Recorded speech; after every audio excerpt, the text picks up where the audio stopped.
All right, I want you to do this problem and let me describe it. We have a square footing here. It is embedded 6 feet in sand. Underneath the sand is clay. So we have two different soils. The width is 4 feet. It's 4 feet. It's where the water table is at the ground surface. I want you to do your calculations for t equals 0 plus. We're going to find Q ultimate. The first thing you need to do is find Q ultimate, and then you're going to find P allowable using a factor of safety of 3. So, okay. These are the soil properties. This is the sand and the clay, gamma saturated, C prime, Phi prime, SU. There's no SU obviously in the sand. So those are the soil properties. I have it listed in the way that I want you to see. So in other words, you just need to fill in these blanks here. And here is the table that I want you to use. So we're going to use Meyerhoff's bearing capacity factors. A number of people have done these, by the way. So we're going to use Meyerhoff's. You need to, but if you look up, a lot of people have developed bearing capacity factors. We're going to use Meyerhoff. But just to let you know, there are others out there. If you're working for a different organization and they want,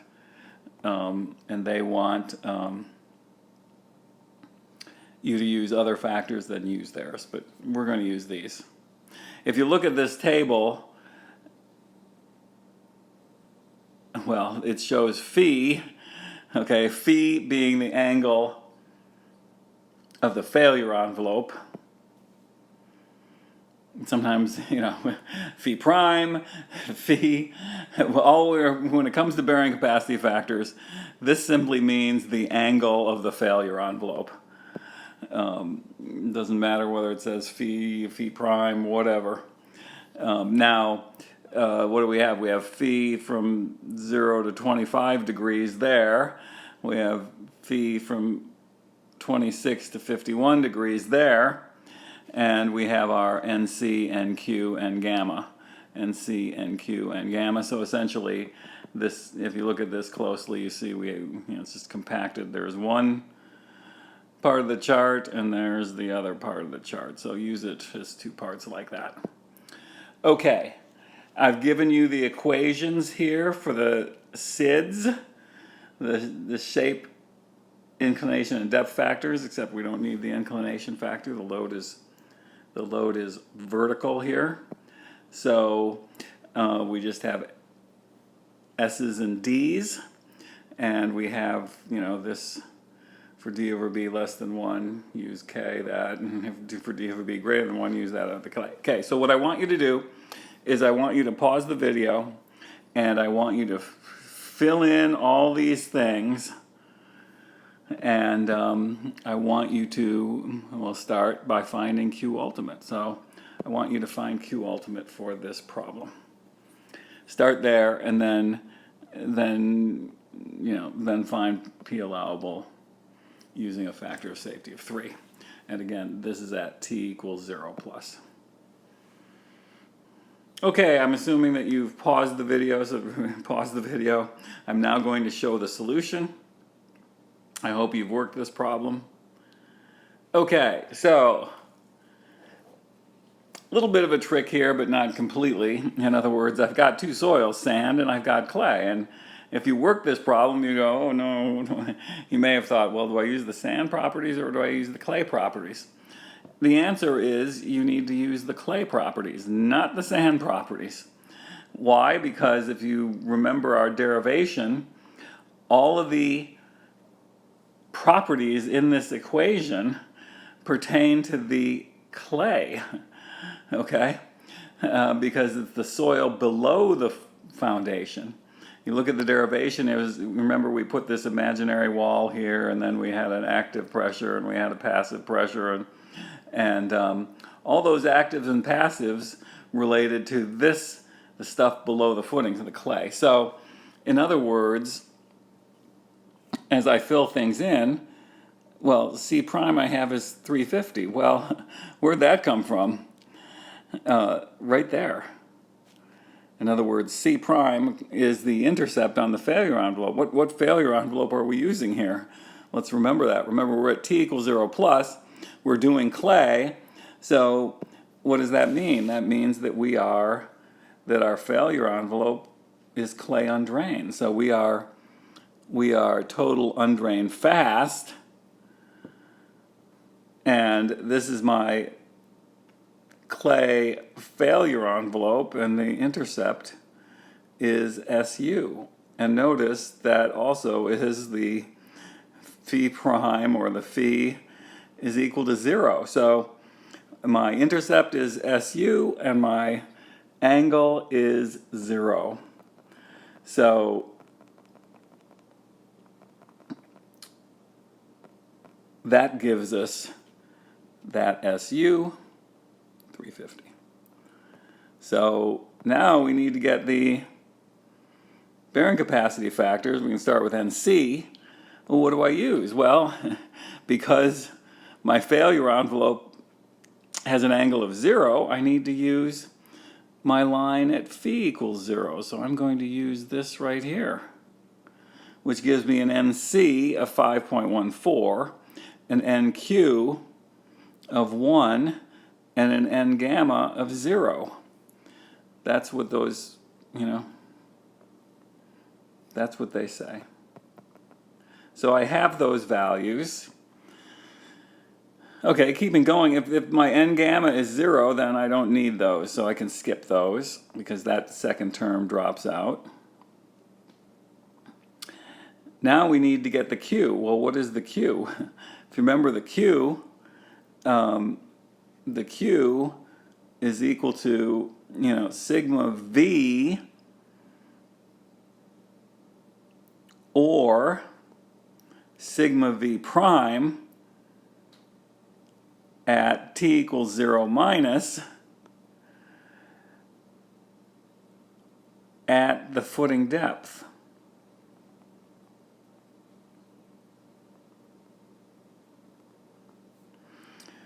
Okay, now we are what? We said we are tough, total undrained fast, because it's t equals 0 plus. That means Q is sigma V. Okay, at the footing depth. So that means, in other words, when I say everyone want to look at it, I want sigma V at this location here, outside the footing. Okay, well, what is sigma V? Well, I've got that sand there, and it's saturated, so it's 125, and the depth is 6 feet, so it's going to be 6 times 125 is 750. So total stress in this case, because we're looking at t equals 0 plus, which means we are tough, and that means that I want the stress over here. Okay, the vertical stress at that location. So I have all of these now, and now I need to get my factors. Well, it's this, we can start with these. It's a square footing, which means what? B equals L. So I start with SC, and B over L is 1, because B equals L. It's square. It's square. That square tells me B over L equals 1. So NQ and NC, we've already figured out what those are. So it's pretty straightforward. To get my SC, I plug everything in and get 1.19. 1.19. SQ, well, I didn't show the formulas here, but SQ is 1 plus B over L tangent phi prime. Well, tangent phi prime, or phi prime is 0, so tangent phi prime is 0. So this whole term disappears and we just have SQ equals 1.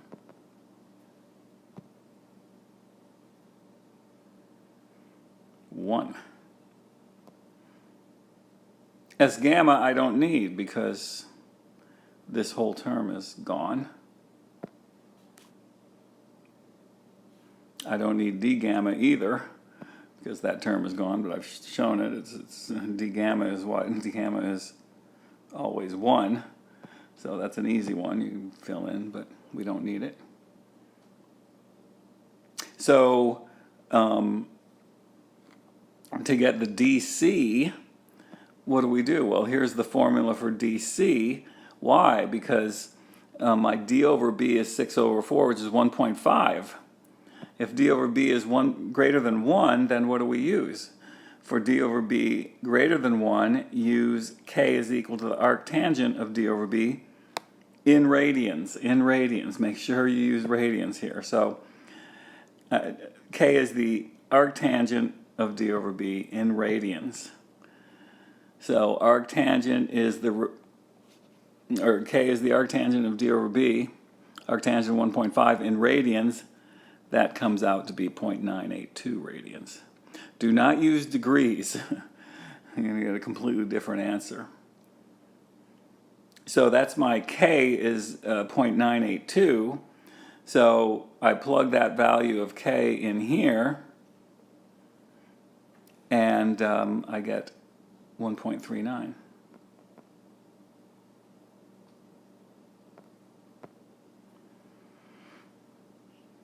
dq equals 1 because, we're using the phi prime equals 0 for that clay because it's, tough. So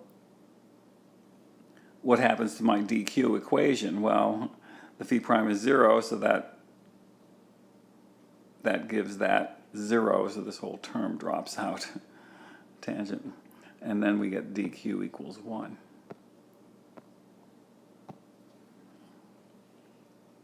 So I now have all the terms. I now need to plug it into this expression. Right there, there's my basic expression. And I plug it in here. All this stuff is what we just did. And I get a Q ultimate of 3725 PSF. Okay, so that's my Q ultimate. So I've found that. I now need to find P allowable. So P allowable is what? Well, I have this, I have to subtract off the weight of that soil because that's already applied there. So what do I know? That I know the area of my base is 4 feet by 4 feet, 16 square feet. That means my total P that's going to cause failure is 59,600 pounds, because simply multiply that times 16. 3725 times 16 gives me that. But we've already put on the soil backfill weight, which is, I need to figure out the volume here, which is going to be 16 square feet times this depth, which is 6 feet. So 16 square feet times 6 feet gives me the volume, and then I multiply it times the density, which is 125, and I get 12,000 pounds. So I'm already put on 12,000 pounds. My failure is at 59,600, so I have to subtract off the 12,000 from the 59,600. I get 47,600 is the column load causing failure. I need to use a factor of safety of 3. That was given in the problem, so I use this factor of safety of 3, and I put it there, and that gives me an allowable column load of 15,870 pounds. Okay. There's a bigger version of our table if you need it.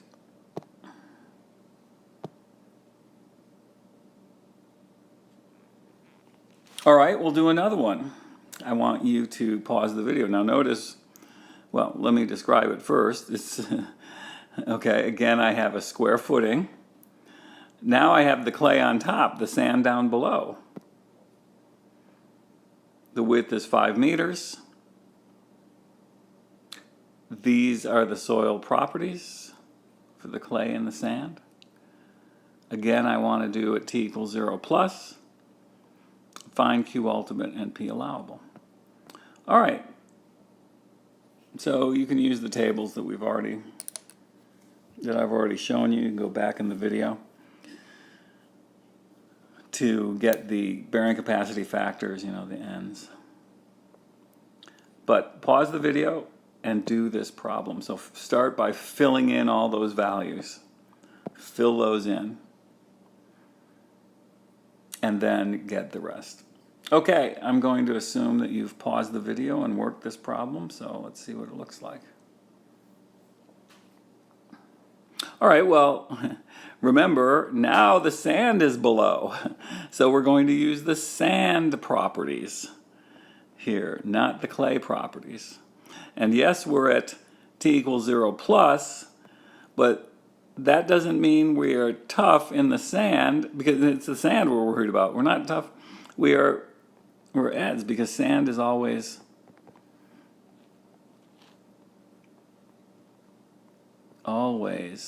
for sand. We are sand. Even though I have the clay up here, what's being sheared is the sand.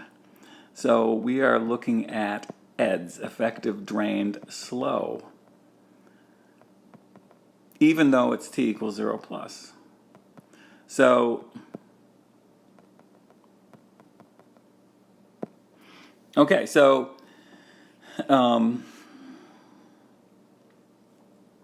what does our failure envelope look like for sand? Well, it always looks like that. And it's effective. I always have sigma prime here. So we are doing effective drained slow. So effective stress, we're using effective stresses now.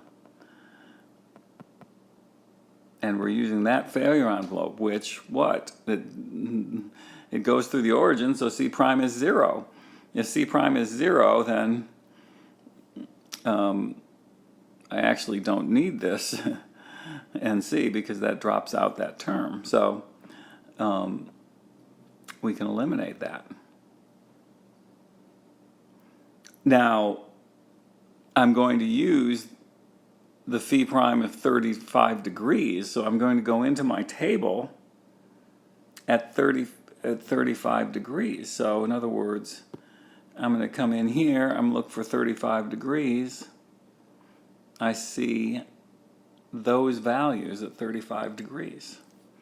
So what am I interested in? I'm just interested in the N gamma and NQ, so 37, 33. You'll remember those numbers, 37, 33. Then when we go back to this,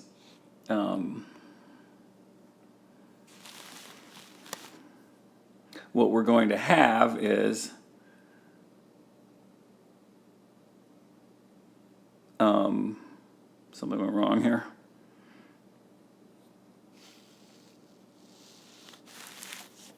N gamma, why do I have N gamma of 48? Let me just take a look.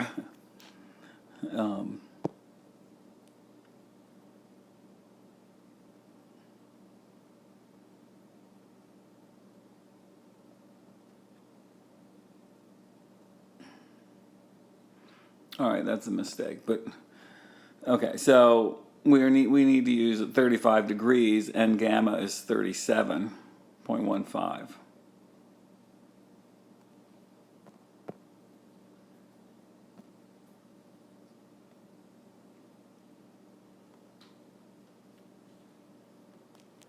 Okay, so we'll correct that later, but that's wrong.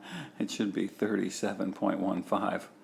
The NQ is correct of 33.3. So for the time being, I'm not going to redo these numbers, but let's go forward with this. So I have I now have my NQ, my N gamma, 37.15. Let me just.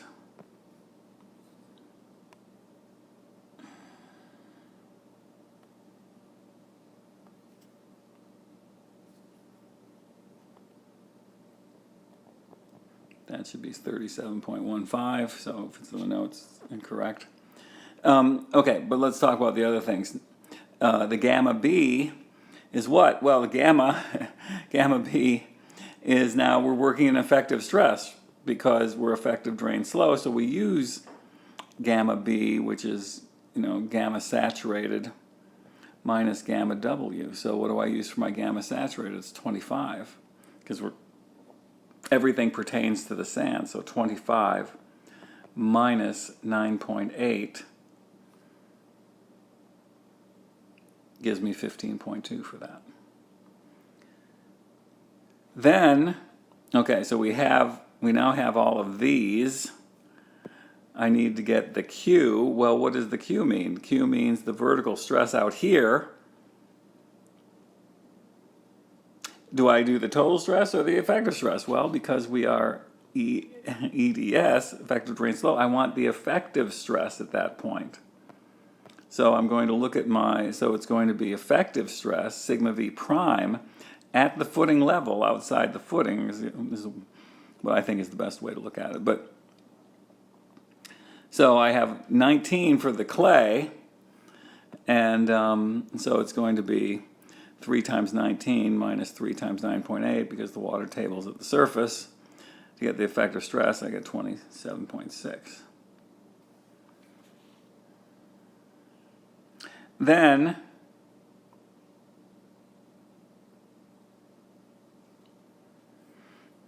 what do we have? We have, well, we need to get these here now. And so we have all of these, and now we need to get these. So, we don't need SC and DC, we don't need, because that term drops out. So that means that we don't need them. So we'll skip those. And we want to get S gamma, SQ, D gamma, DQ, D gamma. D gamma is always 1, so we got that one. So all we need is S gamma, SQ, and DQ. And so we need the D over B. Well, again, the D over B in this case, though, is going to be what? 3 meters depth for the D. The B is 5. So we get 3/5, which is 0.6, which is less than 1. And that means that K is equal to D over B, which is 0.6. So we get our K, and our expression for, well, we have the K, and then we're going to use it in our expression. So we don't need this, so we throw that out, because it's SC, don't need it. SQ, then using our expressions, which are that, I laid them out over here. 1 plus B over L tangent phi prime, and maybe I'll just make a copy of these over here.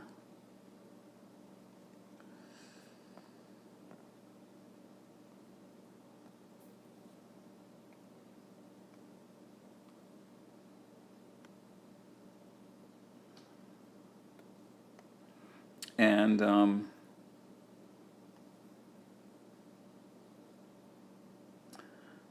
little small, but still be able to use them. And let me make them just a little bit bigger here. And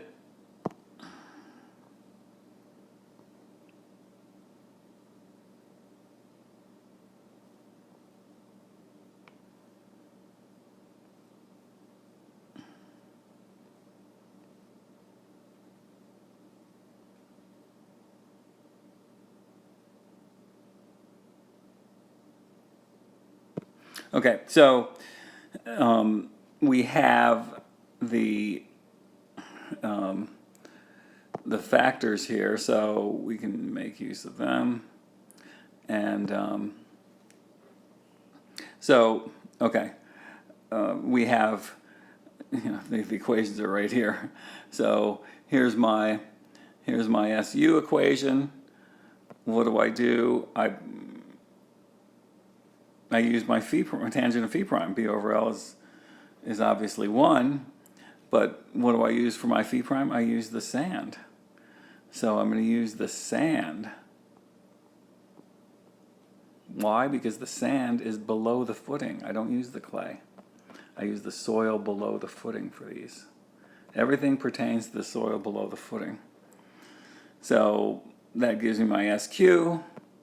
Plugging in that, S gamma is easy. 1 minus 0.4 B over L. It's 0.6. And my DC, well, I don't need my DC because I have C prime equals 0, so I don't need that one. The DQ, I have to plug in my K value. So I take my K, I plug it in there. I take the 35 degrees, I plug it in here. I get all that. I get DQ is 1.15. So we have all of the terms. So now we have everything here. We have everything here. I can now plug them into my expression here. Obviously, the first term, this term drops out, and we have a slight error here because this value needs to be 37.15. So this needs to be 37.15, and that gives me my value is going to be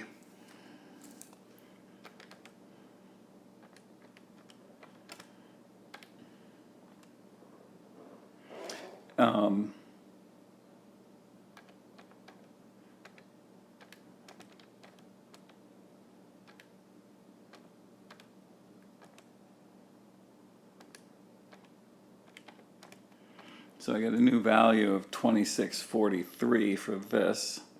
So that is 2643. That's the correct value there. So, all right, we've got our Q ultimate. Then what do I see? We have this should be 2643. So let me just change that. And the weight above the footing is what? Well, we have to have, what we're figuring out is what is this volume? So it's going to be 5 squared times 3. That's the volume.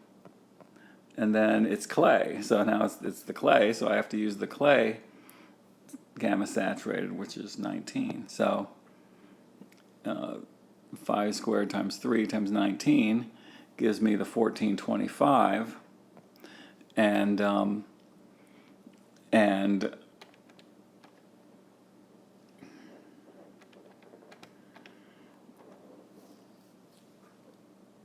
again, this is going to change, and that becomes 66075 kilonewtons. And so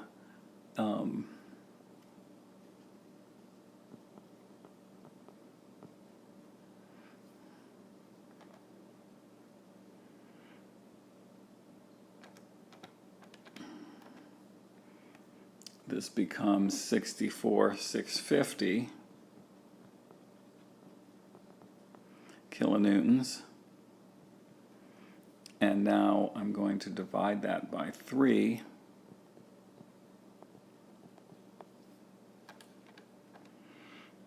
$21,550.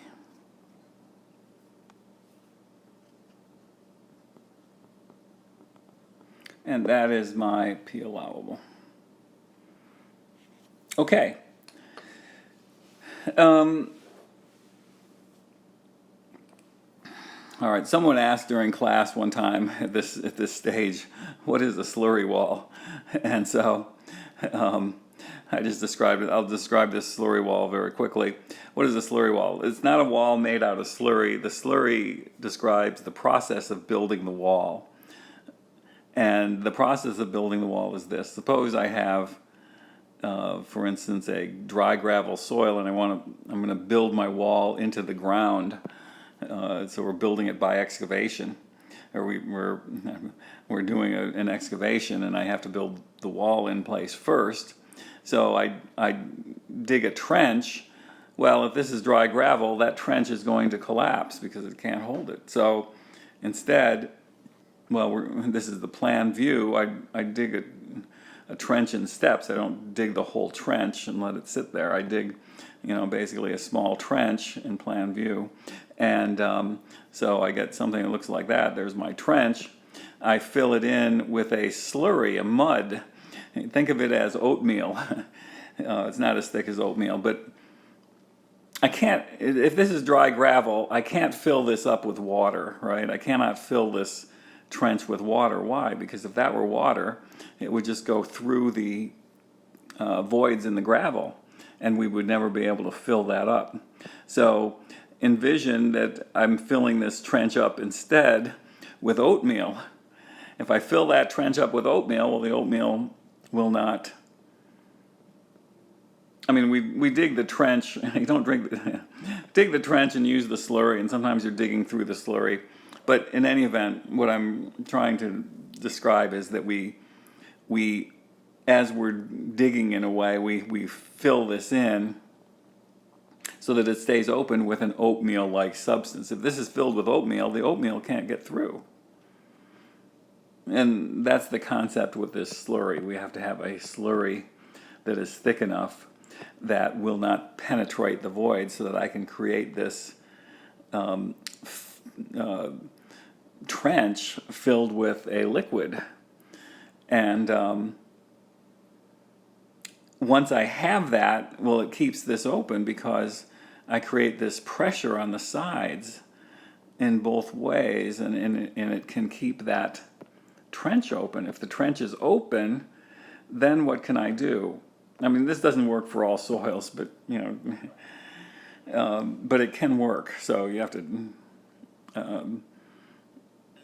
to try it out a little bit and see if it works in a sense, and make sure the soil's right. But once I have this trench with this slurry, I can drop a reinforcing cage into this slurry, and then I can pour. So I then have the trench filled with slurry, and inside it is our reinforcing cage, and then I can take and I can pour concrete into that. And what's going to happen? The slurry is going to come out of here, and you got to catch the slurry. But the end result is that you end up with a concrete wall in the ground. So it's a concrete wall.